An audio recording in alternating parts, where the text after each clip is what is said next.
क्या सुनेत्रा पवार अब महाराष्ट्र की अगली डिप्टी सीएम होंगी? आखिरकार उन्हें डिप्टी सीएम बनाने की मांग क्यों उठाई जा रही है और कौन उठा रहा है ये मांग, आपको बताएंगे इस वीडियो में। नमस्कार, आप देख रहे हैं न्यूज़ 18 का डिजिटल प्लेटफॉर्म और मैं हूं आपके साथ श्रुति श्रीवास्तव। दिवंगत डिप्टी सीएम अजीत पवार की पत्नी सुनेत्रा पवार को डिप्टी सीएम बनाने की मांग उठी है। एनसीपी के नेता और मंत्री नरहरी झिरवाल ने कहा है कि सुनेत्रा पवार को डिप्टी सीएम बनाना अजीत पवार को एक श्रद्धांजलि होगी। उन्होंने कहा कि दिवंगत की पत्नी को मंत्रिमंडल में शामिल किया जाए। झिरवाल ने कहा कि वे इस मुद्दे पर पार्टी के वरिष्ठ नेताओं के साथ चर्चा करेंगे और उन्हें इस दिशा में निर्णय लेने का अनुरोध करेंगे।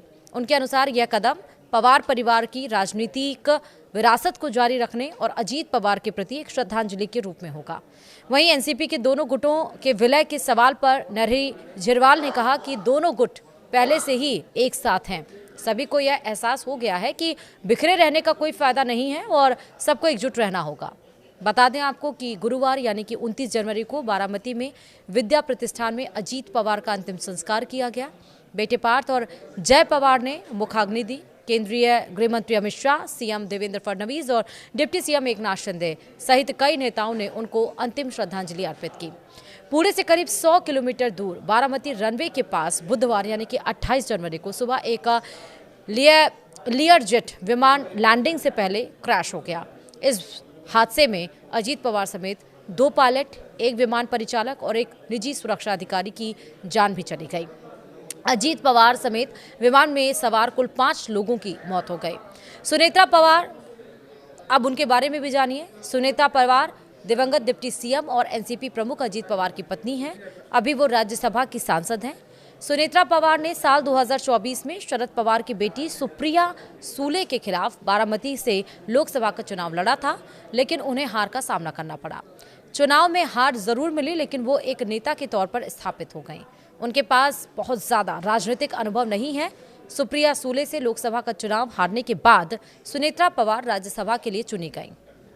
अब अजीत पवार के निधन के बाद उनकी पार्टी एनसीपी की विरासत को संभालने को लेकर भी चर्चा तेज हो गई है। सवाल है कि क्या अब एनसीपी की कमान अजीत पवार की पत्नी सुनेत्रा पवार संभालेंगी? अजीत दादा के बेटे पार्थ पवार को लेकर भी बात हो रही है। वहीं दिवंगत नेता अजीत पवार के सबसे भरोसेमंद नेताओं में शामिल प्रफुल्ल पटेल के नाम का भी जिक्र हो रहा है।